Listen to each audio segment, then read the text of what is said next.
ইউজারশিপ, প্রবেশ করো।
সত্যি তো, সে দারুণ সুদর্শন। তার থেকে সুদর্শন পুরুষ আমি আর দেখিনি।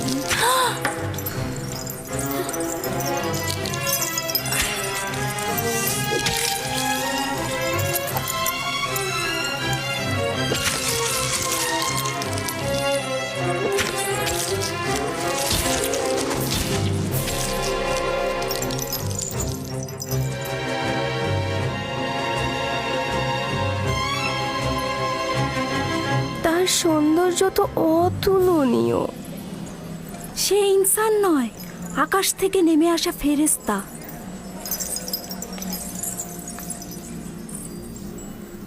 এমন একজন গোলামের সাথেই মিলিত হতে চেয়েছিলাম। আমি তাকে পেতে চেয়েছি, কিন্তু সে পবিত্রতা বজায় রেখেছে।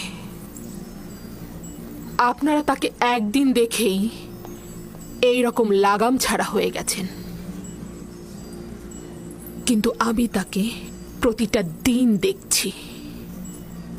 প্রতিদিন আমার সামনে নিজেকে প্রদর্শন করেছে, আমি শুধু দেখেছি। যদি আপনারা আমার জায়গায় থাকতেন, আপনারা কি করতেন? বোধহয় সে একজন ফেরেশতা যে জমিনে নাজিল হয়েছে। ও সম্ভবত আসমানি নূরের একটা নমুনা যে জমিনকে আলোকিত করেছে। যেন আসমানের একটি সত্তা জমিনে নেমে এসেছে, অসাধারণ রূপবান। সে মানব পোশাক পরিধান করেছে।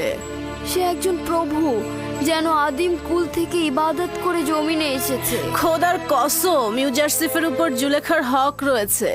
ইউজারশিফ তার সাধারণ কোনো মানুষ নয়। ইউজারশিফ আসলেই সুদর্শন, তাকে যে কেউ চাইবে। এগুলো সব অনর্থক কথা। সেও একজন মানুষ, আমাদেরই মতো।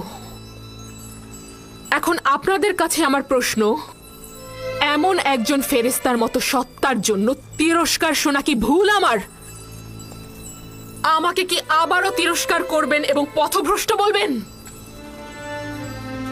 না, স্বীকার করে নিচ্ছি যে আপনি অপারগ। আমাদের মিশরীয় নারীদের এই গুজব রটানোটা ভুল ছিল। আমি এটাই প্রমাণ করতে চেয়েছিলাম। খোদাবান্দ, সকল গুনাহগারকে হেদায়েত দান করো, আর আমাকে এই সব শয়তানের হাত থেকে রক্ষা করো। আজকের মেহমানদারির এটাই উদ্দেশ্য। আপনারা যেতে পারেন।